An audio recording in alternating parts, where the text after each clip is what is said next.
জঙ্গি আস্তানা থেকে উদ্ধারের পর দুপুরে গ্রেনেডগুলো নিষ্ক্রিয় করে বোমা বিশেষজ্ঞ দল। এর আগে শেরপুরের জোয়ানপুর গ্রামের এ বাড়িতে অভিযান চালায় পুলিশ। উদ্ধার করা হয় 20 কেজি নাইট্রোজেল, 4টি পিস্তল, 40 রাউন্ড গুলি, ডেটোনেটর, চেক বই ও বিস্ফোরক সরঞ্জাম। বোমা বিশেষজ্ঞ দল জানায়, রাজধানীর মিরপুরে জঙ্গি আস্তানা থেকে উদ্ধার করা নাইট্রোজেলের চেয়ে শেরপুরে বেশি পরিমাণ নাইট্রোজেল পাওয়া গেছে। ধারণা করা হচ্ছে বড় ধরনের নাশকতার পরিকল্পনা ছিল জঙ্গিদের।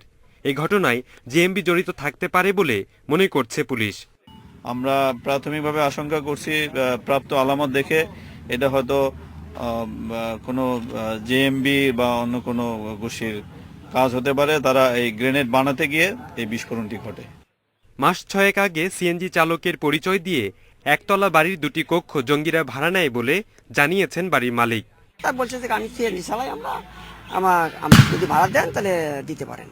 তো ওই ইয়ে করে ওই ভাড়াটা নিয়ে নিছি। তো অস্বাভাবিক কখনো এরকম চোখে পড়ে নাই যে ওনারা এরকম কার্যকলাপ চালাইতেছে ভিতরে ভিতরে, আমরা কখনো সেটা বুঝতেই পারিনি। রোববার রাতে গাড়িদহ ইউনিয়নের জোয়ানপুর গ্রামের এই বাড়িতে বিস্ফোরণের ঘটনা ঘটে। এতে একজনের হাতের কবজি ও আরেকজনের পা উড়ে যায়। গুরুতর অবস্থায় তাদের হাসপাতালে নেওয়া হলে সেখানেই মারা যান দুজন। বিস্ফোরণে নিহত দুজনের পরিচয় পায়নি পুলিশ। Independent news.